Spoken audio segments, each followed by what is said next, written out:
Welcome back to the Environment and Climate Change stream of the 2022 National Landcare Conference. It's our lucky last stream for day one of the conference. So I'd love to introduce Peter Dixon from Australian Association of Bush Regenerations, presenting his topic, Bush Regeneration in a Changing Climate, from Resilience to Response.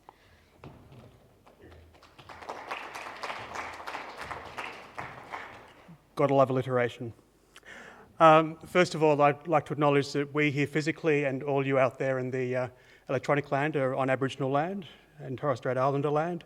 And I'd like to acknowledge traditional owners past, present and emerging. Good afternoon.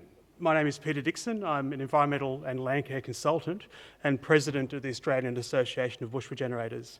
I've left some information about arbor, the brochures on the cupboard over there.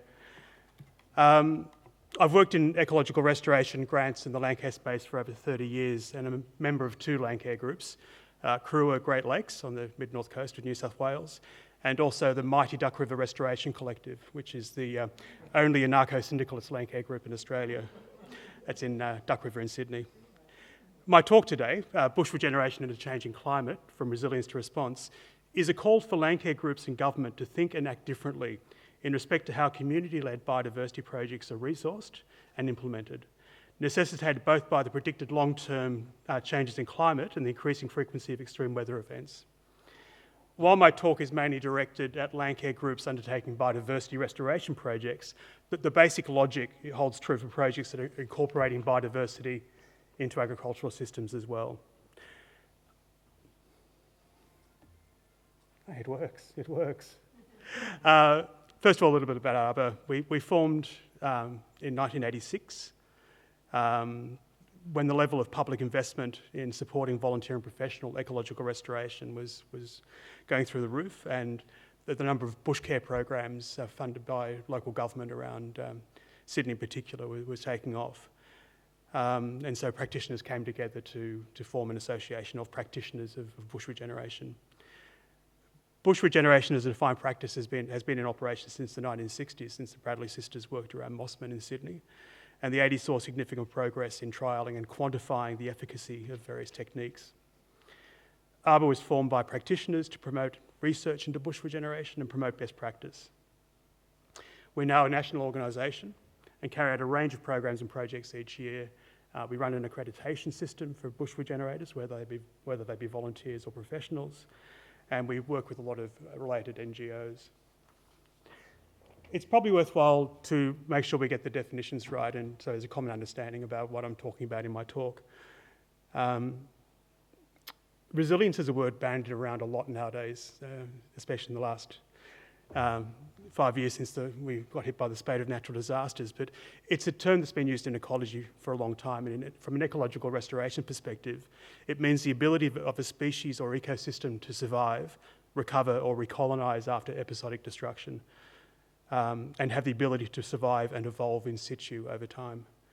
The term bush regeneration also is used differently in different places, but we define it similarly to the Society for Ecological Restoration, which is the practice is defined as fostering natural regeneration and recolonisation after actively removing ecological impediments, for example, invasive species, and reinstating appropriate abiotic and biotic states like environmental flows or fire regimes. So basically, we rely on the natural resilience of the bush to come back rather than physically plant bushland. We don't revegetate that much. So this is sort of a snapshot of the spectrum of restoration. So on the left, you've got areas, is the left? Yes. On the left, you've got the concept of spontaneous regeneration, when bushland is of very good quality and is very resilient. And so we've all seen that, bushland's good condition, fire comes through, it comes back. Going towards the right, the next two, facilitated regeneration and combined regeneration reintroduction, is pretty much where bush regenerators work. It's where we rely on that resilience, but realise it often needs tweaking. So a lot of bush regeneration is weeding, it's very true, but it's also reintroduction of species, reintroduction of things like proper fire regimes, nutrient cycling, hydrological engineering, things like that. And then off to the right-hand side is reconstruction, which is traditional revegetation, planting trees in very degraded lands. This is a fantastic diagram. It's on the SARA website, Society for Ecological Restoration, Australia. So, many, if not most, Landcare-led biodiversity projects are at that right-hand side of the spectrum. There's a lot of planting goes on in Landcare. Most bushcare projects and bushcare programs, as opposed to Landcare, are also moving into this revegetation space as local government pretty much pulls resources in a lot of cases, so planting is an easier thing to do. So why is this? Partly it's because of inertia. Revegetation is easy.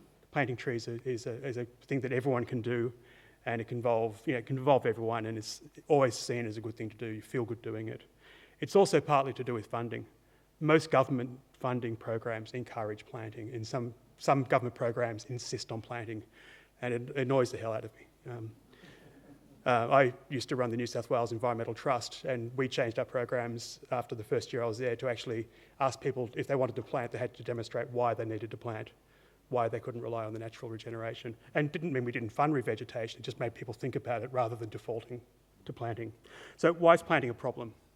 In many cases, we are planting in highly degraded areas, while adjacent areas of bushland are just sitting there degrading. We're prioritising work in the hardest areas before we get the bushland healthy again.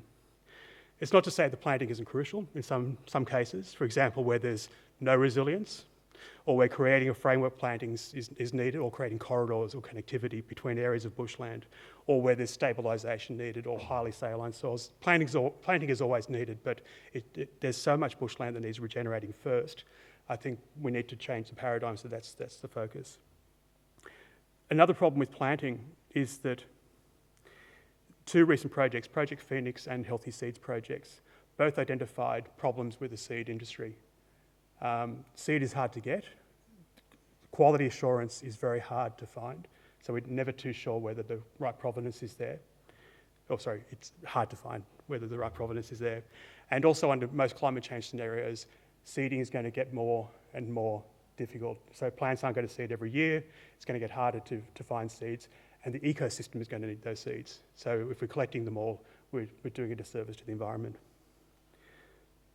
Another reason is while plantings can bolster resilience and become more self-perpetuating, often they don't, and we end up with areas that only contain a fraction of the pre-clearing biodiversity. And the last reason I think that planting can be a problem is that there's a fair body of research now that shows that planting sites are less resilient in general to natural disasters and extreme weather events. And so regenerated sites are more resilient to drought, flood, fire.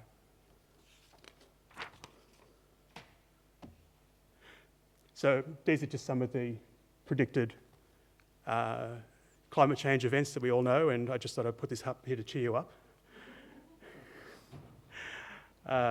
We heard about them much more eloquently than I can ever put it this morning, so I won't spend too much time on this. So what does climate change mean for Landcare, in my opinion? Specifically, I think prioritisation is critical. In the first instance, I think that Landcare groups need to identify all areas of remnant bushland on their sites and areas that have any form of natural resilience and prioritise those areas to get those areas recovering for a number of reasons. Climate change is going to have an impact on that bushland, so if left alone it's going to degrade more, so we need to get it as resilient as possible, quickly as possible. Second reason is that the regeneration projects are more likely to survive climate change. So when you're putting effort in, you might as well put effort into something that's bound to survive. As I said, we are going to have to continue on doing revegetation, but realise that revegetation is going to be harder and need more maintenance to get to survivability over time. Another reason is that with the coming up scarcity of seeds because of climate change scenarios, plants aren't going to flower every year. They're not going to produce as much seed per plant. We're going to need all those areas of bushland to actually be our seed production areas.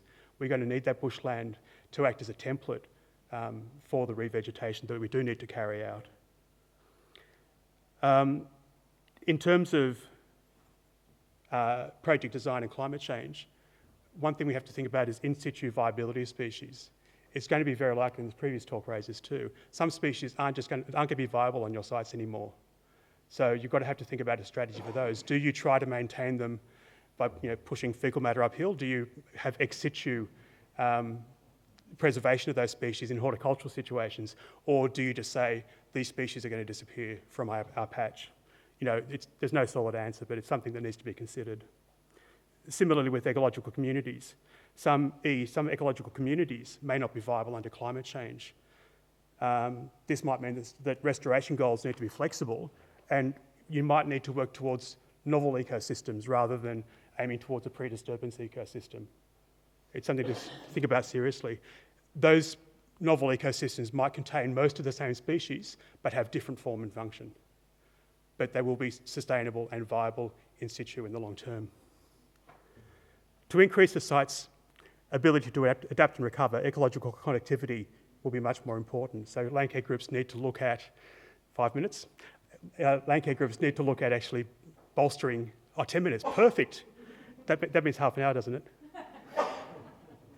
Of increasing connectivity between patches of remnant bush, because gene flow and species movement of popules going between areas is going to be very important, because with extreme weather events there's going to be so much potential of destruction in particular sites. The more natural regeneration or ability of ecosystems to recover themselves, the better. Projects may also need to take into consideration an ongoing need to reintroduce plant species after disturbance if the faunal vectors have gone. So if certain animals are disappearing from your environment and they were the crucial animals that move seed around, maybe you have to take that role. So people will need to go around and move seeds. So after a bushfire goes through, you might need to go and plant in that species back in that bit of bushland.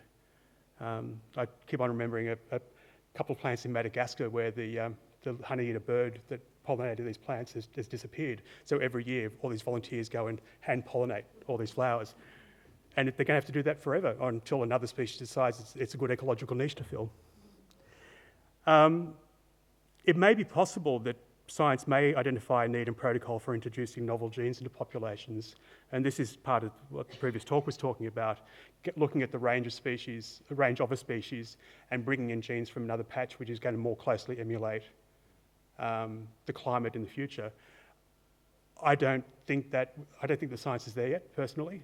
It's quite true that species might grow well in an area, but we don't know whether the genes might already be in your local population. So you may be introducing novel genes with no particular purpose. There's a lot of science going on about how to determine the fitness of a population under climate change scenarios. So in my opinion, we should wait for the science a bit longer. Climate change considerations for Landcare groups could also include thinking about faunal survival, and species might need to include things like artificial watering points, like they've done for koalas up near Gunnedah, to ensure survivability of resident fauna, or artificial habitats in natural areas such as wetlands.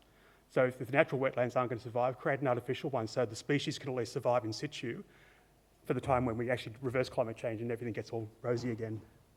It might also mean we need to introduce things like more artificial hollows and nesting sites, because higher intensity fires might destroy natural hollows. So that might be an ongoing management need to introduce habitat.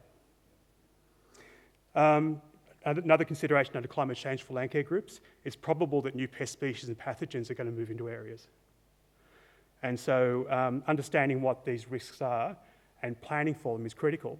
And it might be, and in fact it probably is the case, there are some pest species already in your area that are sleeper species. Not a problem now, but under climate change they could become a huge problem.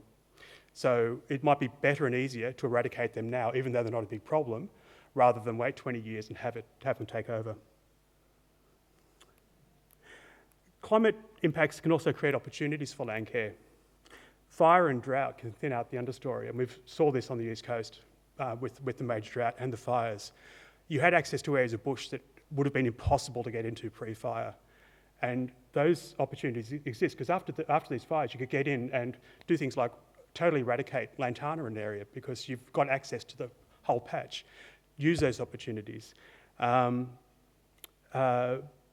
It's also potentially after drought or fire, you can go in and trap your vertebrate pests because the population is going to be less and there's going to be less food. So it's going to be easier to trap out or have a major impact on faunal pests. So use climate change, extreme weather events to your advantage as well. One thing I think is important for Landcare groups and climate change is the conversation. All of us as Landcarers invest a lot of time and emotion into our projects. We invest ourselves into those projects. And when those projects are damaged or destroyed through extreme weather events, we can become disheartened. And anecdotally, I've heard that a lot of groups have lost members, and some groups have folded altogether after seeing their projects destroyed or significantly damaged by drought, flood, fire, locusts, rats, you name it. It's been a very biblical few years. Having the conversation early about the possibility of this destruction and planning for it, knowing that it's part of the process, will help bolster the individuals in the groups to actually, when it happens, to be prepared for it. And also knowing what to do when these things happen. 5 minutes, that means 25 minutes, right? It's also important that funders understand that your group is considering climate change. And so when funders trust you, they're more likely to be willing to let you vary projects. The last thing you want is to be doing revegetation during a drought. Last thing, yeah, you talk to the funders, make them treat you as grown-ups. I think the funding programs need to change also with climate change scenarios. We all know how problematic the design of existing grant programs are. Even under current conditions, being able to obtain high-quality provenance seed is difficult. We also know that a common scenario of funding programs on insisting on planting, that has to change. We need to educate the funders that we need to do best practice restoration. We can't just plant trees because it's a good photo opportunity or it's politically expedient. It might mean fewer photo opportunities, but also mean the groups are not having to accept poor quality of seed of too few species to produce plants that are going to need more maintenance and have a higher risk of dying. Related to this is the all too common short lead times. While it's possible to plan projects ahead, groups really need a good 6 months ahead of time to get all the ducks in a row to actually get a project up and ready to make sure everything's set. So programs being announced 1 week and you've got a month to apply is resulting in poor quality projects with poor outcomes. And it's not only environmental risks, it's credibility risk and reputation risk for the groups doing those projects. You are capable of doing fantastic projects if your environment, the funding environment, lets you do those. We've also seen more and more funding programs giving 1-year grants. That's rubbish. This is just, it's a waste of money. They might as well just not have those programs at all in my mind. Restoration projects need to be a minimum of 3 years and ideally a decade to maximise the likelihood of success. Data shows that on average about half the resources needed for a project are needed in the first 3 years and about 80% in the first 6 years. If you give 1-year funding, you're leaving groups with a liability of 80% of the project resources. And that is just not fair and it's calling out for disaster. The last thing I'll cover about the governments is that governments are the major funder of biodiversity restoration. I think what's needed under all these climate change scenarios where there's going to be more extreme weather events and more damage to sites, governments need to set up a rapid response fund so that after a flood, fire, drought, there's money to pay for resources to get in to recover projects that have been damaged by these extreme weather events. At the moment, government is a major investor, but they're letting these investments be written off every time there's some bad weather. If there was money around for its rapid response fund, it means that the security of their investment could be assured and also the enthusiasm of the groups could be maintained. So I have no idea what this rapid response fund governance would be or the quantum, but I think it's well worthwhile looking at, and it will be less money to do that than it will be to start all these projects again and try to encourage new groups to come in. Just to finish, a little bit about what Arbor's doing. I'm going the wrong way, so my wife says. Arbor's role in climate change and regeneration. We've got members across Australia undertaking bush regeneration. We think that extreme weather events present needs and opportunities to learn.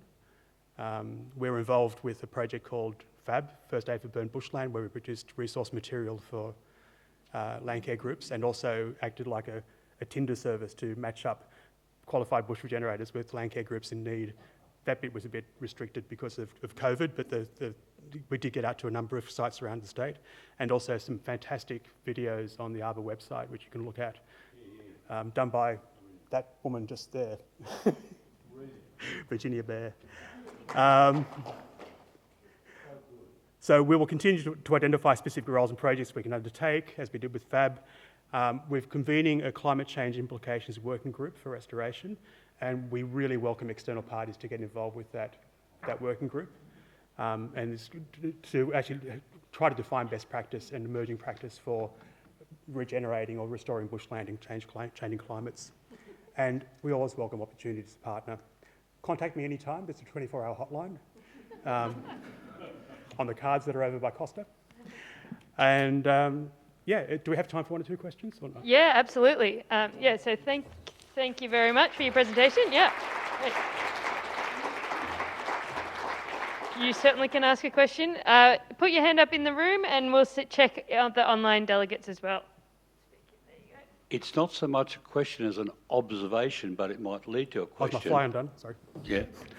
So what happened on the north coast with all of the flood inundation that went on? So many projects were delayed, were deferred, whatever, that our bush regen community left to find other work in other areas. Now that's got a secondary impact because these were people that were highly skilled and very knowledgeable, AABR members, naturally, so they're knowledgeable, wise and gifted in all things. Good looking, don't forget. Yeah. But that's exactly what happened. So that's I believe longer term that's going to be a real climate change, is to get the people resources exactly where you're going to need them with the right kind of backgrounds and skills for the regen project you've got. It's a real risk issue and it potentially can really impact project execution. I agree. It's a problem with the casualised workforce, but the government's willing to pay after disasters for people to go up and do engineering works or building works into areas. Why not pay bush regenerators from areas outside the natural disaster areas to go and help the Landcare groups?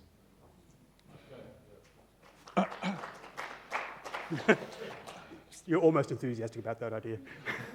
Thanks for a great talk. It's probably the best one this weekend. Question more for the organisers. Why wasn't this a keynote? This has been so informative. Yeah, thank you so much. And yeah, why is this not a keynote? I could listen to you speak for another hour at least. I'd like to introduce my brother.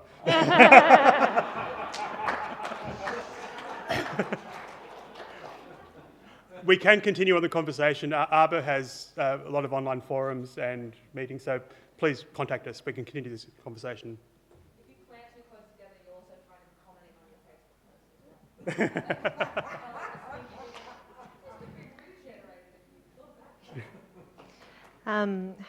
well. Hi Peter. So my question is, as someone who I know is privy to conversations at higher levels, we all, I think everyone in this room knows the problems with the current funding systems and 1 year is almost long, 10 months I'm sure we've all dealt with recently. So is there anything being done in higher level conversations to address that and actually broach best practice project management with the funders? Because in my short career, it feels like the funding terms are getting shorter and shorter. Yeah.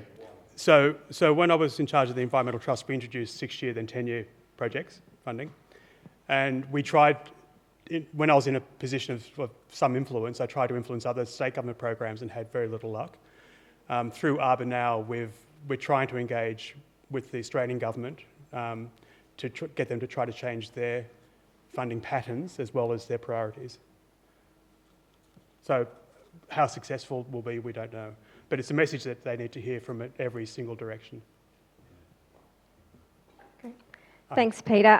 I'll second the earlier statement. I'm happy to stay for a few more hours if you want to keep going. I'd just like to add to the list of flood, fire, locusts, etc. that on the North Coast we've had an enormous landslide experience, and I'm trying to work out what to do with that incredible challenge. We're addressing landslides in really important threatened ecological communities, and we're at a real deficit for skilled knowledge holders in how to address those restoration in those contexts. Yeah, it's a really critical point, because it's not only in disturbed landscapes you're getting landslip, but intact forest is landslipping as well. And that is a natural thing. But how do you react to it in a situation where it's going to be more difficult to restore the bush? Yeah, it's a difficult conversation. Yes, George from the Torres Strait. So when you say about people talking or communicating, so one of the reasons is that when something's impacted on the land or the island itself, there's a lot of blaming, people blaming the rangers, or they're blaming other people or departments. So is communication important just to get themselves, or just planning what they want to do for the future? I think, there's two options. Either it's everything's George's fault, or I think if you have the conversation early about what could go wrong, and people accept that things might go wrong, but there's a response if it does, there's less likely to be blame and more likely to be pulling up his sleeves and saying let's actually fix it. But there's always going to be naysayers, I think. And smaller communities, you might have 10 people with 15 opinions. Hi, Peter. So Catherine from Hawkesbury and Landcare Network. My question is, I wasn't exactly sure how to phrase it, but in Hawkesbury, we've had a lot of flooding and erosion, but we've also had a lot of sand deposition and movement of soil. And I'm wondering if you've got any advice, or if there's a stance from Arbor on how you differentiate between damage to a site and change that is part of the natural geomorphology of the space, and how we communicate that and readapt what we're thinking when we're seeing our rivers or our landscapes change in what could be a natural way, but to us maybe is devastating because we've worked on it for 20 years when it's changed naturally. What's your advice on either communicating to people, and how do we respond appropriately to sites where that's happening? Coincidentally, I used to run the Hawkesbury and Riverbank Management Program, and we taught people about geomorphology. We realised that their love of the river superseded their love of tidy banks. And I actually had people calling me after small flood events saying, fantastic, I lost 3 metres of riverbank, because they realised that 3 metres of riverbank flowing into the river was helping stabilise the bed. And so I think people, if they understand the science, are more likely to understand that geomorphology, things change. On the McDonald River, there was a lot of work revegetating the riverbanks. The levee banks had disappeared over a century, and so basically the river had filled in. There was no water in the river, and there was no back swamps. The banks were revegetated. A flood came through. The sediments got moved from the riverbed onto the banks. The revegetation held it there. For the first time in living memory, there was water in the river and also back swamps. And so some people might have thought that was a disaster because of all this sand deposition, but it actually renaturalised the river. So I think if people get an understanding of process, they're more likely to accept that systems are dynamic. Everyone accepts the bush is dynamic, why not the geomorphology? People forget at the end nature wins. Thank you so much, Peter. I think we've Out of time. out of time at the very end of the day, so maybe if people want to catch Peter on your way out, I'm sure you're open to questions. But thanks everybody for attending the first day of the conference. See you tomorrow.